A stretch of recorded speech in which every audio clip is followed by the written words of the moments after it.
What's up, everybody? Thank you for joining with the Buzzing with Marlowe podcast. I am yours truly, the host of the most. I am Warren Marlowe, and of course, you know by the name Marlowe, man. And welcome to the Buzzing with Marlowe podcast, guys. If you are new to the channel, make sure you like, share, and most importantly, subscribe. Hit that notification bell to stay in contact with all our platforms: Facebook, Twitter, Twitch, YouTube, Snapchat, all that. We are there. Let's say it again. We are there.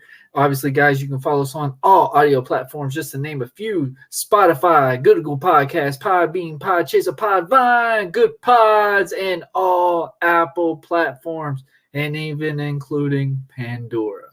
Guys, how are y'all doing?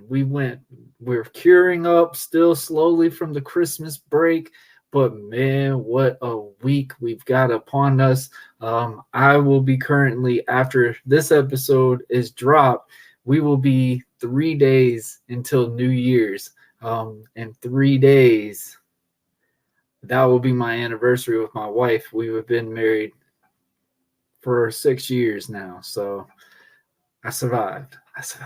No, I'm just kidding. Yeah, so we will be celebrating our 6-year anniversary being married. And January 10th, we will be celebrating 8 years all together. So that's insane.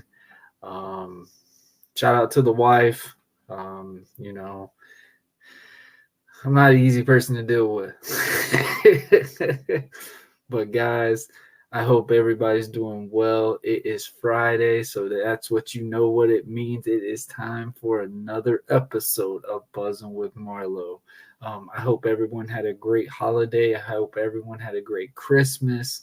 I'm very blessed of the holiday I've had. Just from the past couple of months and stuff like that. I really have gotten a lot of mind opening things happening to me to make me put stuff in so much more of a perspective, and appreciate the small things. Not only that, appreciate every day, appreciate every possible moment, because you never know, that could be it.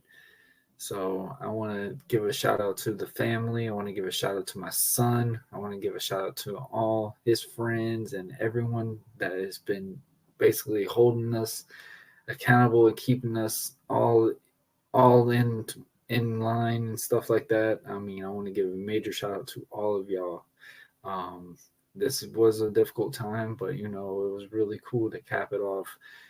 Christmas time, my son getting to go home, my family. We actually got to spend holidays again with the family. Was really cool. I know a lot of people are trying to get over this flu that's going around. I hope everybody's doing well health wise, everything as much as possible. Um, it's been a crazy year, 2023. It's been pretty interesting to say the least. We've had some great moments. We've had some downfalls. We've had, some moments where it makes you learn things. Um, I mean, it's just been an awesome, awesome year so far. So after we do our interview, I know everybody's waiting to know who my guest is. After we do our interview, we're going to have a little bit of a longer ending segment. We're going to talk about some of the best of 2023.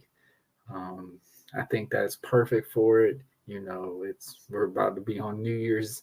We're about to be ending 2023, and I think we should end it on a high note. First and foremost, I want to thank DCCW, Destiny Combat Championship Wrestling, for not only signing me to, do what I love to do, bring American Prodigy in a closer area of the home area, and literally getting me to find what I was missing with that character. I want to thank them for that. Um, I want to thank all the young rookies that have really made me enjoy wrestling again. Um, I want to thank everyone that has supported this podcast this year, from the beginning to the end. Now we have currently hit 4 years next month. We hit 4 years with this podcast, so definitely plan a big party for that one. We'll plan a big episode for that as well. We're going to be doing some awesome things that are coming up. If anybody doesn't know, I have a Twitch channel, so I've been playing some good old Madden on the Buzzin' with Gaming channel. We stream. I don't really have a set time on it. Sometimes I'll stream for a long, long time. So if you get a Buzzin' with Gaming thing, you will see a lot of games played on that one. Last time we did Buzzin' with Gaming, we played Madden. We did Duval versus All. I think I played 10 games. I won 5. I lost. No, we played 10 games. I won 4 and I lost 5. No, that's wrong. Okay. So we won 4 and I lost 6. So we played 11 games total. It was pretty fun. It was pretty cool to do. Got some good feedback on Buzzin' with Gaming, so we'll definitely bring it back. I know a lot of people have been asking what's the plans on that.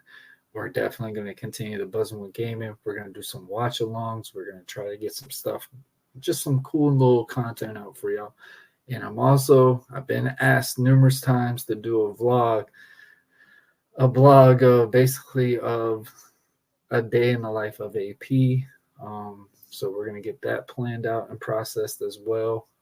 We're also going to be doing a live interview with some guys that work with iHeartRadio in the near future. So it's going to be a lot of stuff we've got coming up.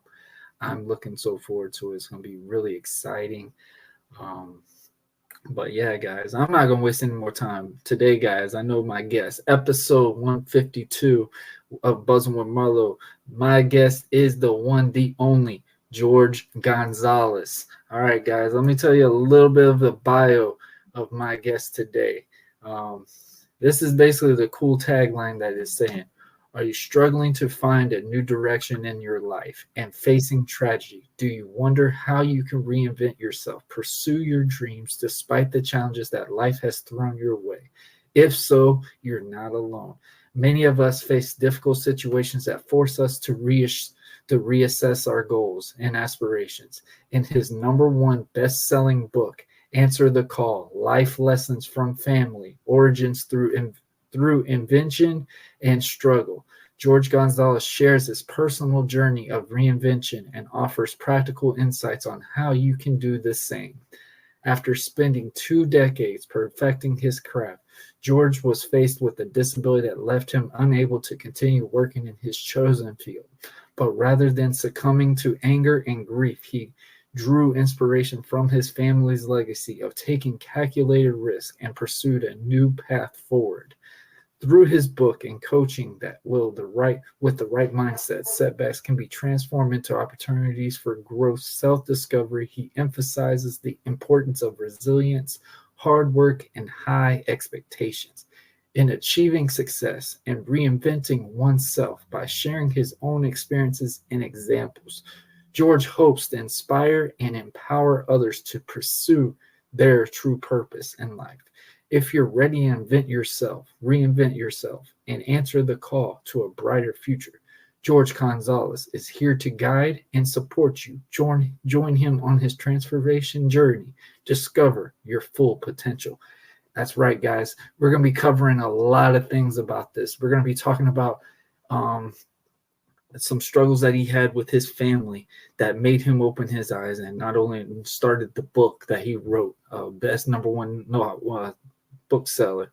Also talk about his parenting standpoint of his daughter not getting to perform at a sport, to him doing more things to actually not only improve her talent, but get her to be really well known in the baseball field. And of course, guys, we're going to talk about what the future is. 30-1, guys, and when we get back from our commercial break, we will be joined with Jorge Gonzalez. And guys, we will be joined in 3, 2, 1 right now.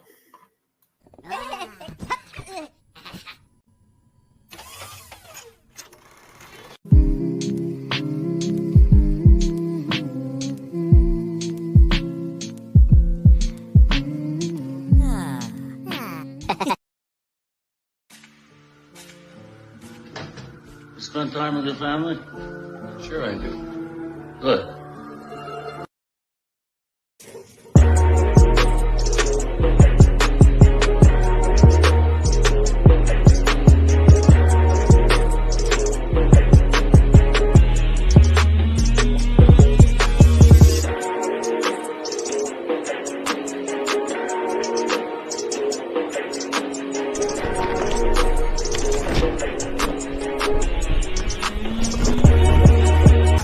People, what's good? What's happening? What's going on? Yo, it's me, Brian B. That's right, and I'm telling you guys to head on over to YouTube today and make sure you subscribe to the Beeline Entertainment LLC. Check us out. We all over the place.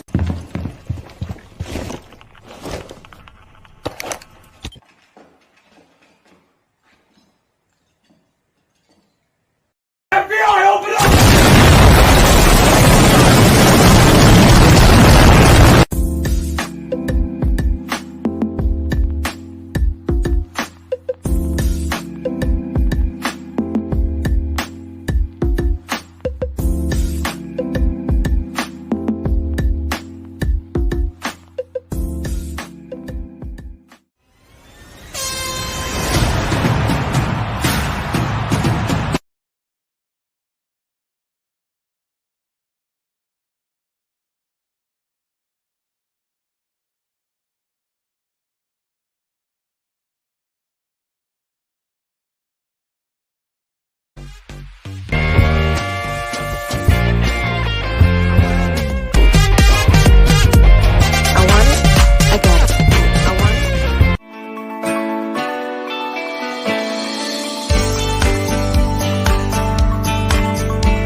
following program is rated TV MAL. It contains strong language and is intended only for mature audiences.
Warren, the American Prodigy.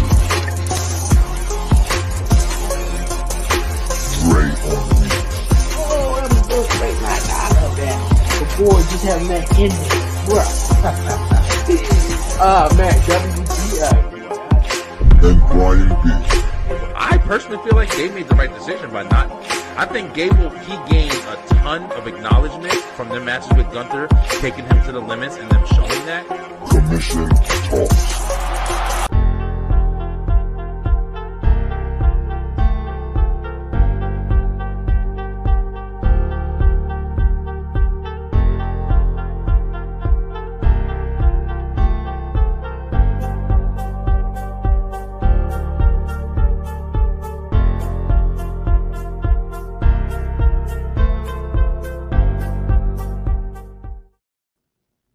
Gonzalez, how you doing, man? I'm doing great, man. Thank you for having me today. No problem, man. Man, so where you currently reside at? California, USA. Oof, man. At least we're in two sunny areas. It's sunny and windy here. It's coming, but I think we're gonna be okay. It's sunny and windy here today. Oh, okay. So how cold could it usually get in California? What's the coldest it's ever been in California? It doesn't get too cold where I currently live at in Ventura County, like 35 minutes away from LA. It gets about year round for us. We're looking at 65 to 67 degrees year round for the most part. Wow. Okay, Yeah. okay. The coldest it's gotten is like in the 27, 28, 29 degrees is the coldest. Mm-hmm. A year or two ago, it actually snowed at the beach. Really? And that hasn't happened for decades. Oh man, I Yeah. couldn't imagine it snowing in Florida or something like that. I know we came close. We've had hail, but that's it. That's all I remember. I remember there No, was I'm talking like about- little drizzles, and Yeah. I think that's the closest we've ever gotten with snow that I remember. Yeah, Since I've been born. Yeah, it was snow. Like, what is this? It's like, this ain't rain. This is flake. What is this? No. We're in the wrong area. Who's punking us? So, George, man, if nobody knows who you are, tell us a little about yourself. Well, my name is Jorge V. Gonzalez. I am an author of a book called Answer the Call. Answer the Call is about finding your gifts, your talents, and pursuing your life's purpose. I'm also an inventor of a batting machine that we called the Batting Pro. I'm also a public speaker. I speak at schools, colleges, universities, and I'm also a real estate agent here in Southern California. Man of many hats. Man of many hats. I like it, man. I can tell you're one of those ones that just like to stay busy. It keeps you motivated and keeps you going. So let's talk about the transitions that you have. Like you said, you are author of a book. Congratulations on that. Thank you. So what all dialed in for you to not only write your novel, but the purpose of that novel? Like what are some of the things that, is it based off of stuff that you've experienced, or is it stuff that like you've seen overall? Yeah, so basically the seed was planted to write this book when I was 24, 25 years old. I'm 50 now, so 25 years ago. And the reason that came to me is because I actually walked into USC University with my dad. He was 45 at the time, and the doctor there asked me to tell my dad, I need you to tell your dad that he's got 6 months to live. And the reason that happened was because my dad was an alcoholic and his liver was completely burned out. And I told my dad, the doctor wants me to tell you that you have 6 months to live. And he went to like this state of shock. He didn't know what to think. So basically he ran out. We walked out of the room. And as I was walking to the parking lot, I was like, I have to share this story. I have to talk about this because when my family is about to go through the pain that we're going to go through, because we're such a tight family, it's going to be unbearable. And I have to talk about this. How can I talk about this in such a way where I can stop people from hurting themselves with substance problems? Because the collateral effect is going to be the family that's going to be devastated in such pain. So that's when the first idea came to actually write the book. So the book is about stories that I've lived through. I talk about foundation, who influences you, personal struggles, faith plays a big part of it, success, betrayals, and how to reinvent yourself. These are the subjects that are really dear to me because, like I said, this was my journey, and these are the things that I had to deal with along the way. Hey, man, I like that. I like how you approached it and stuff like that. And I mean, I can only imagine you having the strength to have to tell someone that you've known your whole life. Like I don't joke about. I kind of do joke about it when I say, we see our parents as our Google, even though back then it's probably our AOL or something like that. Yeah. We're speaking languages over here, but but when you see something like that and it's something that you can't control, it does something to you, because we always want to witness something that we can control. The saying, control the controllable. And when there's something that you can't really do anything for, it does something to you. And I could see the purpose of you writing this book and stuff, man. And I'm pretty sure it's touched so many hearts. I mean, those are stuff that I think people still to this day go through drastically every single day. I've witnessed some stuff in my past and stuff like that. That's why I started this podcast, just to kind of like, realize that people, they do go through struggles, but here's something I've always learned, and the stuff that I've went through, and like I tell people, I wouldn't wish it on anybody, on some of the stuff that I've been through. But the one thing that's always made me keep going is, not only my family, but, I have a son. I have to be a role model too. My son goes through so much, and at such a young age. My kid has been through hospitals in and out. And for him to just be able to just smile, and just, it makes me realize, hey, it's not a bad day. That's something like, sometimes it's hard for me. I mean, I still deal with it at times. I don't sit here and shake it off and be like, yeah, this don't bother me anymore.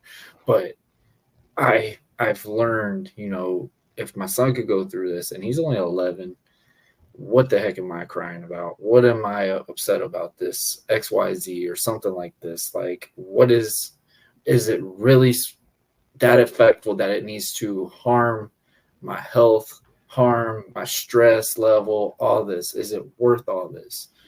And sometimes I feel like a lot of us get blinded from life itself and realize, hey, man, you got to go through stuff to advance up.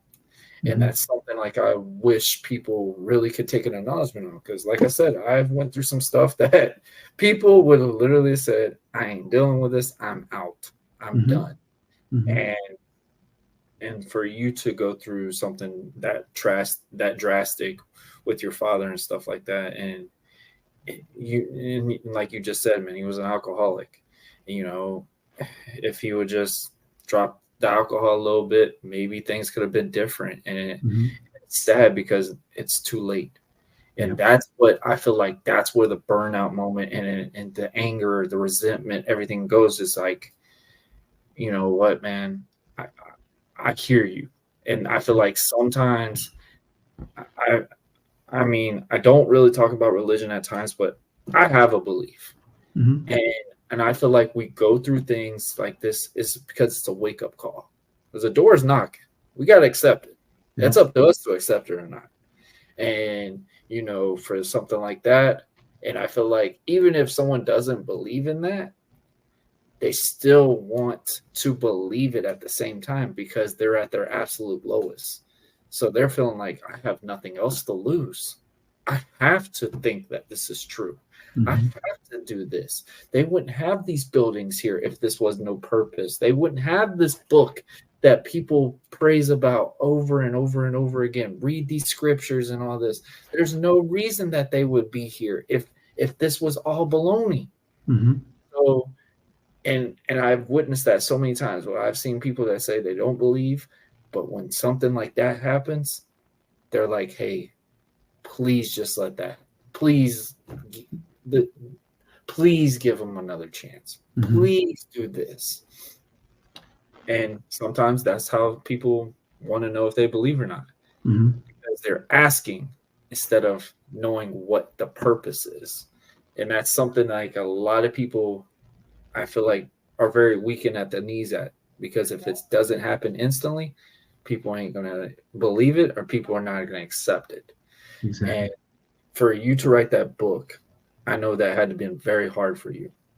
I know that had to go through a lot of nights where it's just like, I don't know if I can read that page again. I don't know if I could witness that situation again. I wouldn't wish this on X, Y, Z. I wouldn't wish this on Frank Henry or Alpha or whoever around is in there, you know? So it's like those stuff that you had to go through to build up to make that book, man. Let's talk about it. So what are some of the things that you had to go through to get this novel going? Yeah, so basically, the first chapter of my book, I talk about the foundation, and the reason that was important for me is because if we're going to build something, we have to build it on top of a solid foundation. And my solid foundation is when my grandfather came, when he migrated from Mexico into the United States during World War II. And the United States and Mexico created a work agreement that they called the Bracero program, and that's how my grandfather came to the United States. When I first heard about that story, that my grandfather came from Mexico to the United States to work and send money back home, that humbled me in such a way, because I don't know if I could have ever done that and leave my children with my newly wife and go to another country to support my family. I don't know if I would have the stomach to do that. So that's the foundation of my book. And I like to talk about stories because I believe that this is how we are moved and touched, and this is how we remember certain things that happened in our lives. And that's why that foundation is most important to me. And then, of course, then you add the story of my dad and those painful moments. And also, when my dad was given 6 months to live, we refused to accept that. I cried a lot. My entire family cried a lot. And we made a commitment that we weren't going to let that happen. And we were able to take my father to natural doctors, herbal doctors and whatnot, just natural medicine. And he was able to stay with us for an additional 8 years because of that, because we truly believed in this natural medicine. the natural herbs and whatnot. And I enjoyed every single moment that I spent with my dad with those 8 years, and I have no regrets. And we have to understand that our tomorrow is not promised, but we have to not give up and do everything that we can in our power to make sure that we're here as long as possible for those that we love the most, because that is who we claim that we live for them. Yep. So we have to act like we that's who we truly live for, you know. Hey, I like how you said that, and I've heard numerous things about, you know, when you go to a doctor. I mean, we're all thinking it's the doctors; they know more than we know. But I think it's also gotten to the fact now that we're actually researching more and realizing that some of the studies that doctors have, they're not doing as much as we think they are. No. And it hurts when I say that, because I believe if someone, like, I've met numerous people that say they want to be a doctor, their purpose is to save lives. And I feel like most of these doctors pick this up to have a check.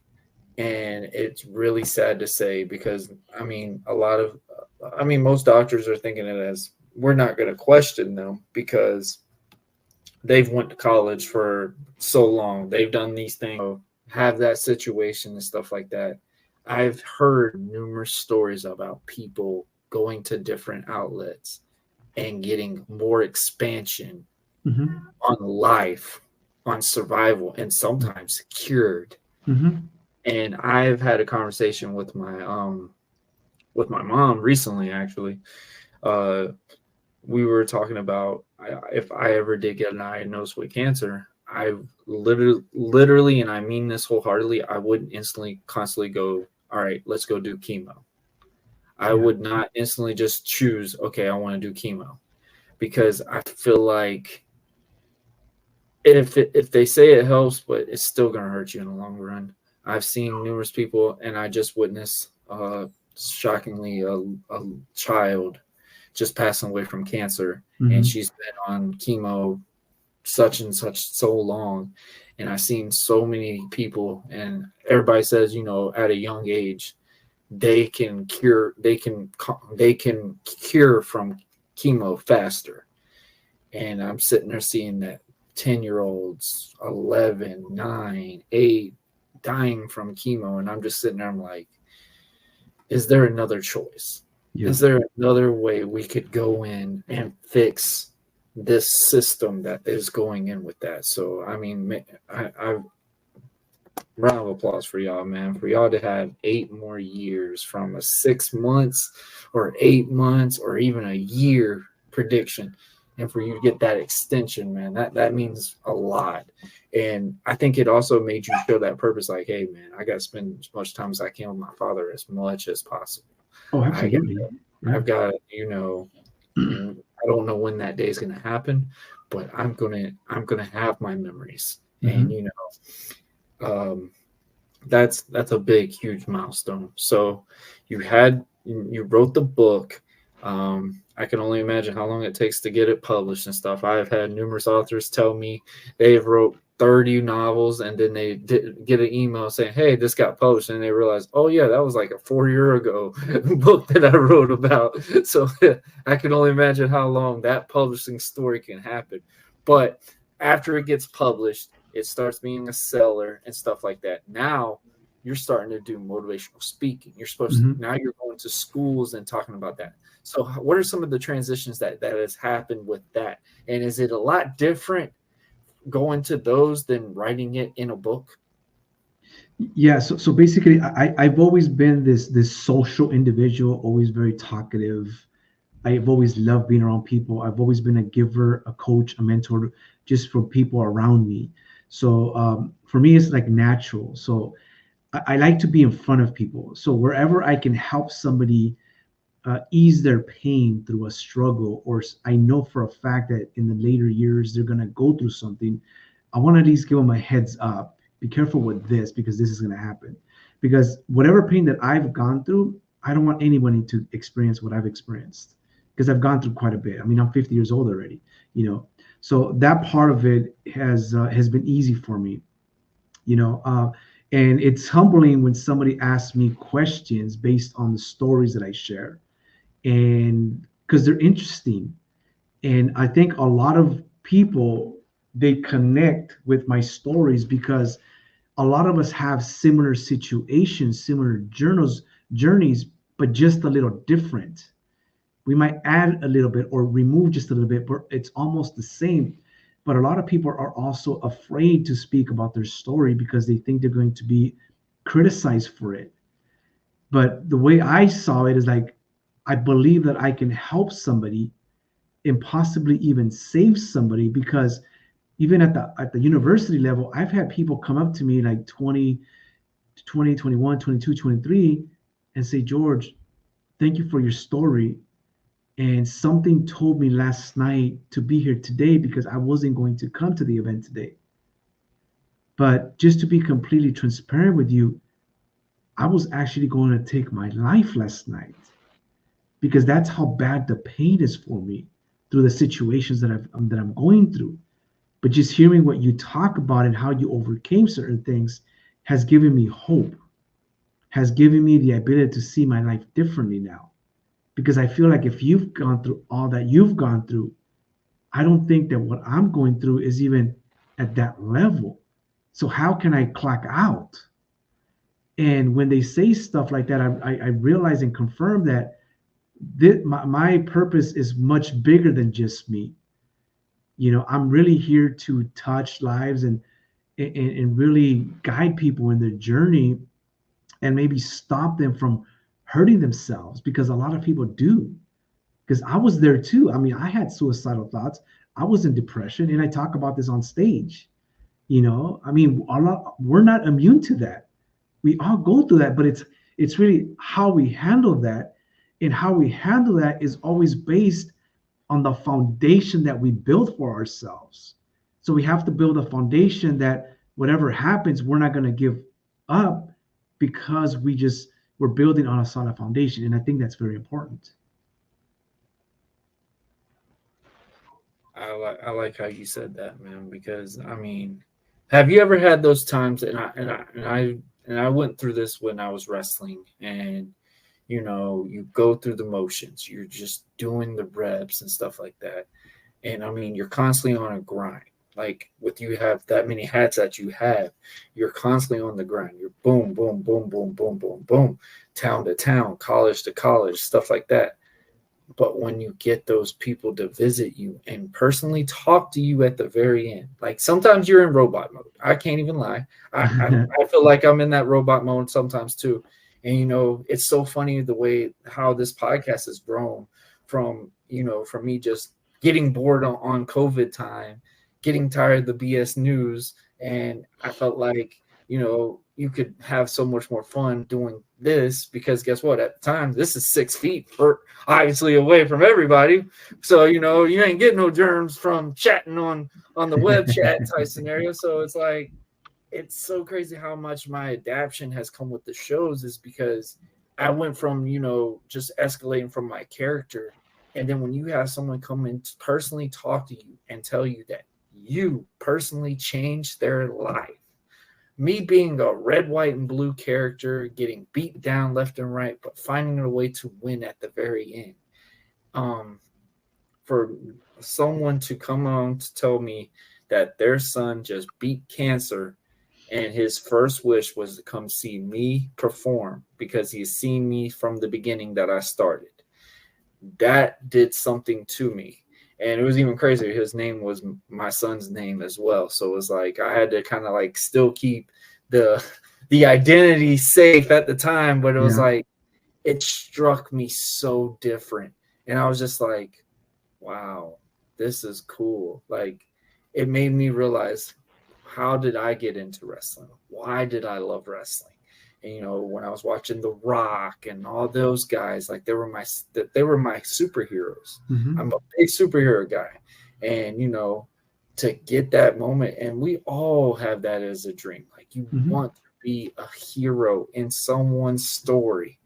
And, when you get that moment, and it just strikes you so differently because you're just like, I didn't know that this could do that. And it makes you go, I feel like it fuels you to do more. And I feel like it makes you go, all right, this is my purpose. I'm making a change here. And it makes you acknowledge the small things that you go through, the tough ropes that it has to be. But for that to happen, it just means so much more.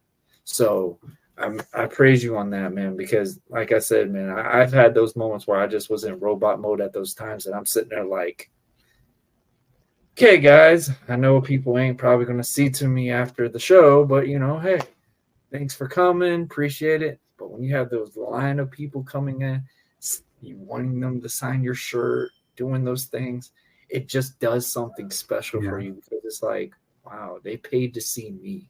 Yep. They paid their hard-earned money, and life itself is hard.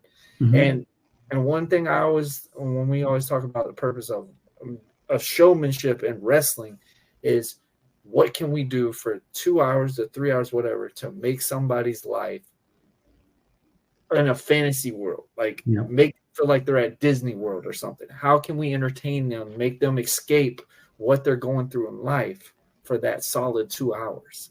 And for your sessions and stuff. And like they just said, man, I wasn't going to show up. I wasn't going to show up, but I'm glad I did. You saved me. Yeah. There was a voice in my head, and it told me I needed to be here. And for you to help someone see the light, man, in a way, you just became your own superhero. You became somebody's superhero. You became somebody's savior. And in a way, you might have actually helped somebody learn, hey, there is a higher up. There is something here. Maybe, you know, Professor Johnson or whatever he's been praising about or talking about that it's not true, not real. This is my example. This is our testimony. And for stuff like that, man, I can't explain it. It's more beautiful in this way. Most of this stuff you hear in movies, but when it actually happens in real form, it just does something to you. Exactly. It makes you grab onto it more, and it's just like, all right, now we know why we're here. Because at times when you go through the motions, it gets to that burnout moment. It gets to that point, it's like, all right, this is cool, but where's the continuation with this? Like, you know, it's like a series of movies. Like, when you watch a TV show, you watch episode 1. It's like, that was really cool. Episode 2 is probably a little watered down because, you know, it's got to slow down to tell you the story, what's going in the back. But then it goes to 3, 4, and 5. It's got to continuate to make you grab on to watch it. That's how I feel like with occupations or anything like that. What can you gravitate for you to continue on? And for stuff like that, man, that's your sequel. Exactly. I think that's the best way to put it. That's your sequel. Yeah. So you go into colleges, being a motivational speaker and actually changing people's lives and stuff like that, man. So how did you get into the other jobs that you have, man? So let's talk about it. So I'm also an inventor, and the invention actually came out from a frustration. I was unemployed at the time. I was unemployed for 3 years, and my daughter asked me, "Daddy, I want to play softball." So okay. So I signed her up to play softball, and unfortunately, she didn't get picked because she was one of the smallest little girls on the team. Her and on the league, and her and 9 other little girls didn't get picked.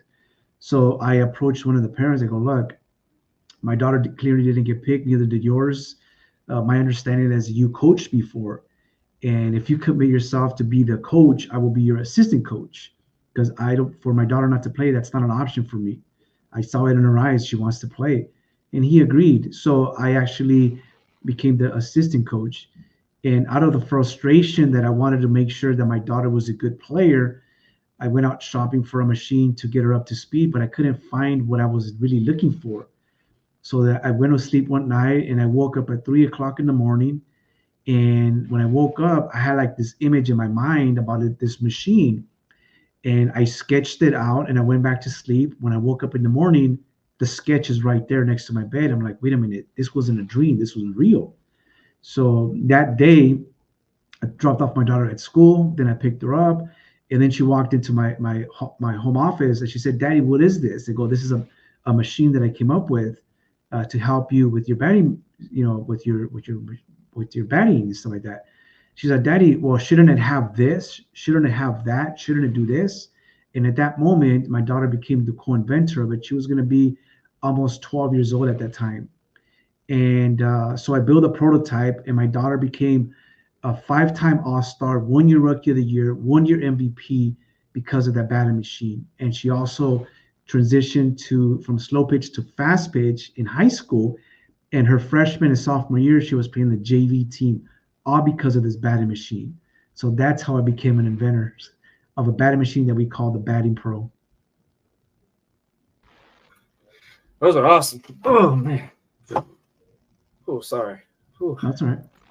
Ways, because how do you adapt from writing books to inventing stuff like that? Is like just literally just a continuation. It's like, well, so what's the next goal? I know you got some more options. So basically, a lot of us are given like downloads of information, images, previews, snippets, and a lot of us listen to them and we chase after them, we go after them, we go all in. Some people discard them. The problem with discarding them is those are your gifts, those are your talents, and those are your life purposes. So the moment that you grab onto these things and you implement them, you see how life can change quickly. Like me becoming an author and going to speaking, creating the machine, and my daughter becoming such a great player because of the machine. But a lot of us, we have to understand that these ideas come to us for a reason. This is how you're supposed to feed yourself and your family. This is how you create an empire. This is how you leave a legacy. And if you choose not to, guess what? Then that's why certain things don't happen for you, because you discard the good ideas that you're given and you only listen to the negative things that flow in. So we have to make a choice what things we're going to listen to. As far as what's up for the future, in the future, I want to do a lot more speaking. I'm doing a lot more podcasting. I want to reach somewhere between 100 million people to 1 billion people with my stories and with the message of Answer the Call, because Answer the Call, like I said, that message is such a powerful message. And I don't take credit for it, by the way. That message was whispered to me. The day that I was finalizing the name of my book, I was actually going to call it American Inventor. But in that moment, we were going to finalize it. This most powerful, sweetest voice just whispered to me, Answer the Call. And then I heard it a second time. And then I spoke it out loud. And my publishing company says, what is that? Well, that's the title. Answer the Call is now the title of the book. And they asked me, where did you get that from? It was just whispered to me. And they said, yes, that's right. Scrap American Inventor. We're going with Answer the Call. That is the title. So Answer the Call, like I said, it's a divine message. It's not my message. God gave me that message, because I do have a lot of faith, and I do believe that He is guiding me and He carries me through my struggles. And I'm not trying to push religion on anybody. I'm just telling you my personal experiences, and that is who gave me that message. And this is why I'm called to share it with the world. Yeah, I like how you said that. And, and that's something like I love when people can really have a chat and talk about stuff like that. And this is something like I even told people, even if they don't believe, I want you to explain to me why you don't believe. And I don't want to hear this typical, what I've seen on Google, clickbait 101. I talk about that on any type of logistic, on anything in life. There's so much clickbait at the time, and people attack more on the clickbait because it's supposedly it's already solved, because it's clickbait. It's simple. Boom. I was angry. Boom. That sounds right. I'm good. But when you click it, it's like, that didn't make sense. Sorry, that was a joke and stuff like that. And that makes you makes you look weird, because guess what? People are going to click on your thing and be like, hey, man, why'd you do that? Why'd you say these things? Because this is making you look like a liar now. This is making you look bad. And so many people don't realize, look at some of the stuff that you what you preach. And that's some stuff that I keep a very big acknowledgement on is I literally don't speak on stuff unless if I've been through it or if I don't know it, I want someone to explain it to me, how they feel like that, why that's such and such like that. So I love how you approach that thing with that because, you know, like we just said, we're not pushing anything on anybody. We're talking about our life. We're talking about our experiences and stuff like that. And I feel like that's what the meaning is. The meaning of Christianity and, you know, belief is, you know, in our minds, in our heart, we believe. Right. You might not, but we do. And I mean, it sucks that people don't believe, but at least we know where we're at. This is what we believe, and I feel like we have the right to believe that. Mm-hmm. And that's something that I wish so many people could take an acknowledgement and look at it and be like, you know what? It's okay. It's fine. I'm not going to sit there and unfriend somebody because you don't have the same thoughts and stuff that I believe. I mean, so many people would tell me, you know, we could talk about sports. My goodness, the LeBron James and Michael Jordan thing. Everybody would have an argument. I think people would lose friendships over who they believe or what era they've been in and stuff like that. It's just, I love having debates. I love having these things because I want to learn something from these things. You know, I wish I had this mindset when I was in school. I'd probably about that approach and stuff, man. It means major volumes. And for you to invent something to make your daughter do something that I'm pretty sure she's passionate about. I'm pretty sure she's loved about in the beginning. I remember when I really got into baseball, that was the main reason why me and my dad got along. The first time me and my dad really got to be together, because my dad being in the military and stuff like that, my dad was gone all the time. He was more so around when my sister was born. There's 3 years apart between me and my sister, but you know, for the time that we had was when my dad would coach my baseball team. That was probably the coolest thing for me. And I wish they would have had like a hitting machine or something like that for us. I mean, I'm pretty sure a lot of us old baseball players would have been some MLB All-Stars or something like that. Who knows? But, you know, I remember when I started playing basketball, I remember I had an idea. I really wish somebody would have invented like a shooting machine. Like, you know, the ball shoots back at you, you shoot it back and forth. It tells you the score and stuff. And then found out a year later, someone made it. So it was like, you know, oh man, so he beat me to it, I guess. I mean, there's so many people that have so many ideas, and you can see it on TV. You could see it on, you know, making millions of dollars and network and stuff like that. And you're just sitting there like, I had something similar like that. But who knew if you would have made an acknowledgement and took step and made that advancement to go and pursue it? Who knows what the thing is? And I feel like that's a lot of things in life. And I think this is something that people can learn about listening to this episode is, you know, maybe it's not okay to just stay quiet. Maybe if you have an idea, go for it, pursue it. What's the worst can happen? It doesn't work out. Okay. At least you tried something. And that's something I've learned with my podcast. I've learned with my wrestling. I've learned with so many altercations that I've done. I've just played around with some stuff, and, you know, it might work, it might not, but at least I said, hey, it tried. I tried it.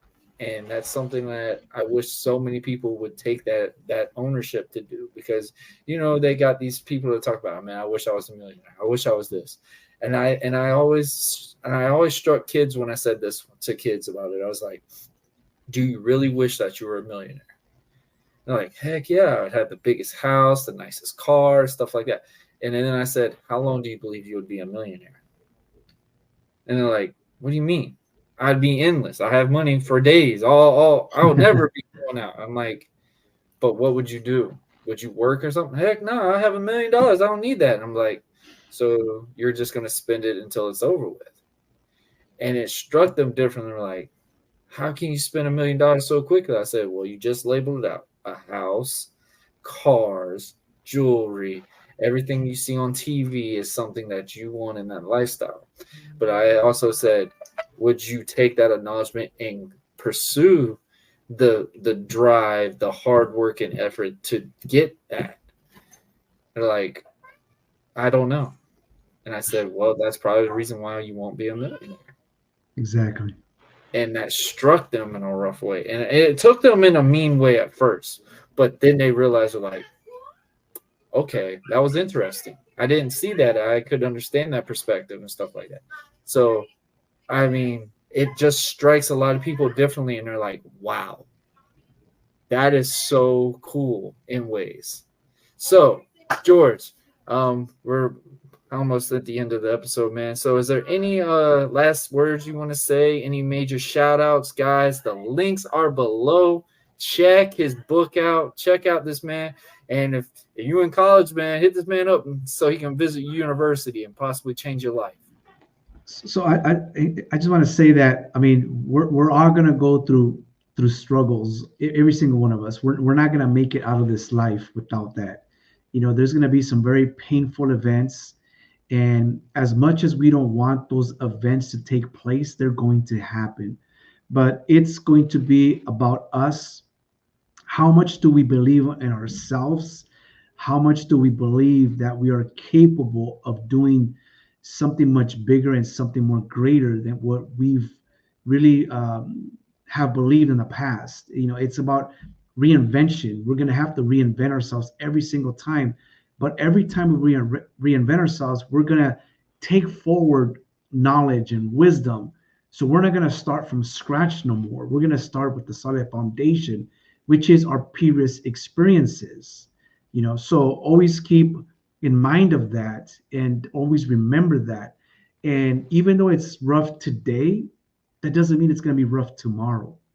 And if you are going through difficult times, that means life picked you to do something great. You just have to prove yourself through these struggles, through these hardships, that you are worthy of the life and what's about to happen to you and for you. So believe in yourself. And if you want to follow me on my social media platforms, you know, you can download a free copy of my book. The links will be below this video. And have the stories with you and motivate yourself and inspire yourself. And keep in mind that whatever I went through, you can do that too. Because there's people that have gone through worse things than I have. So what would have been my excuse if I would have gave up? So some people have go through more struggles, some go through less. But guess what? We all overcame them. And that is what's important to remember. I love that, George. And I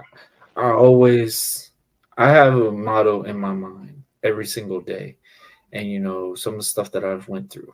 And I love when you said, when life hits you hard, that's your moment. That's your moment to shine. Now, does that mean that you're simultaneously going to have an adaptation and it's going to be everything sunshine and rainbows? Absolutely not. I mean, I love to use these references when I talk about going to the gym or with sports references. That just means it's time to put that work in and it's time to prevail it. It's time. It's your moment. You've been asking for it. You've been wanting this. You've been constantly going, I need change. I need something. It's knocking at your door. You got to answer the call and you've got to realize it's not going to be easy, but you can get there.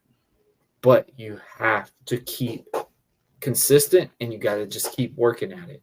Mm-hmm. I always use this motto. Every setback makes one heck of a comeback. Absolutely. And, you know, I have went through so much stuff, you know, with the stuff regarding my son. It got me to do pro wrestling. Getting hurt in pro wrestling, having, you know, being told, hey, man, if you continue this on, you won't be here at 40, at the length of 40, you know, with a messed up neck, concussions left and right. And, you know, I just had a newborn baby at the time, the one that's been running around in here lately. That was that one. Could not hold her. Couldn't even hold her, you know, for like almost a month and a half because my neck was just so tense. I couldn't really hold any weight on me, which is so weird because I'm the one that's known to lift heavy things around the house, known to be the heavy lifter. If anybody needs somebody to move, they're probably calling my name first thing to help. Hey, I need you to move this, da, da, da. But for that to not be able to control, that made me realize, okay, maybe I need to do something different. And, it was not easy. I was depressed a lot because, like I said, man, we were going through those motions constantly. And, you're being told, this kid's telling you, hey, man, you helped me fight cancer. So that makes me realize, man, I'm touching kids' hearts. I'm touching, these things that have been going on in people's lives and stuff. I felt like I was letting them down when I couldn't be my character. And that's another reason why I started the podcast at the time. I was like, hey, man, I'm AP, And it was just an audio only thing. So it was like I could keep that identity, sacred a little bit at the time. But when I went to season 2 and I started, and I had a motivational speaker on my episode as well, she got me to basically reveal Warren Marlowe. And that was a whole different dynamic because we went from, okay, this real popular superhero heroic guy to now the Clark Kent of that.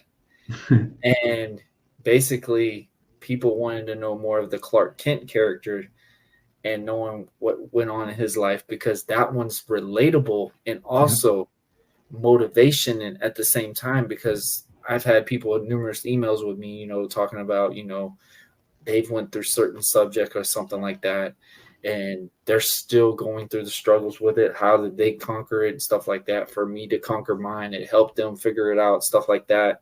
It also helped sell a couple of hats and t-shirts in a way. So it's kind of weird, but I mean, it does some stuff to people. And, you never know what it could do. And this is something I've always learned too, man, is you got to be nice.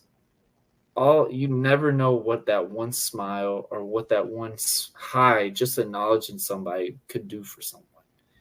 And I mean, something so basic can be such so much more. Exactly. And George, I appreciate you doing this today, man. This was an awesome episode. Home daddy at the time, so I work at a warehouse on 3, and then I'm basically with her after her school time. So she can be always in the camera because she sees these things on YouTube and she watches these things like national TV, and she'll tell kids all the time, like, my daddy's on TV, she'll put it on YouTube and stuff like that, and kids watching me like it's a cartoon show. And it's kind of funny and crazy at the same time because there is some episodes I gotta kind of keep away from them because some people you can't really always control the guests at the time. So it's just yep, that one my kids can't watch. Yep, not that one. So don't worry, that part will be edited out. But George, I want to thank you for joining us and doing this episode, man. Guys, the links are below. Check it out. Buy his book. Like I said, man, if you got if you don't go to school, man, ask your professor, ask your advisor, and this man could come to your school and probably touch your heart and probably do a lot more. And I mean, a lot of people need people like you in this world. And that's something like I talk about even with like pastors and stuff like that. You don't really follow pastors that are the goody goods and have always stayed on that path. You more circulate to the ones that have been troubled and found their way. Yeah. And I feel like those are the ones that really make that change and difference. Be like, oh, if he could have done what he did, and for him to be that, man, water on the bridge for me. I could definitely be that person. I feel like that's some ways that people don't believe that they can be, on that path because, oh man, my past is really bad. And I tell people all the time, man, past is there, it's behind you. It's about what's in front of you.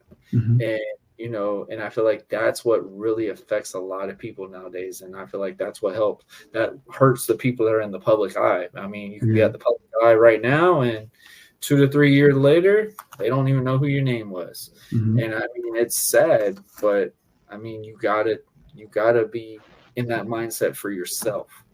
And it does a lot of things. But George, I want to thank you for joining us today. Guys, like I said, the links are below. Check them out. George, is there any last words, man? No, just thank you so much for inviting me. It's been my pleasure to be here, humble. And I hope that what the things that I've shared and spoken about has some positive impact on your listeners. And as I'm here to serve, just like you're here to serve, I'm here to serve. And if there's anything that I can do, just follow me on social media. I'm here to be a resource. Hey man, I like it. George, I always say this before we end the episode. I always say 3 things I am blessed for. So what are 3 things that you are truly blessed? I am blessed to be alive in this moment in time to help society and the world.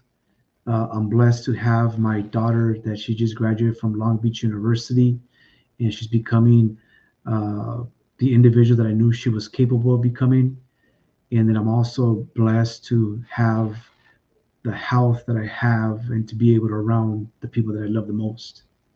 Hey man, I love that. George, you are more than welcome to come on anytime, man. You let me know. We will set this up again. I want to thank you once again. I know I said it plenty of times, but thank you. This was an awesome episode, and it's a great message. And I know so many people can learn something off of this so much. There's so much value, so much knowledge that you can do. And this is something that people don't realize, man. The basic average Joe, I use this reference a lot. The average Joe can make a huge change just as much as the people that they see on TV, man. They just got to try. Yeah. Just got to try, man. Shortcuts are not for the long haul. And I tell people all the time, man, you got to go through the pain. It's like a gym workout. You're not going to bench 225 in the first day. You are going to have to work yourself up to that weight. And I mean, it makes it more meaningful. So when you do hit it, because then it's like, oh, wow, now I need to go higher. Now I need to do this, and it motivates you. But George, thank you again. And I hope you have a great rest of your day, man. Say likewise, brother. Appreciate you, man.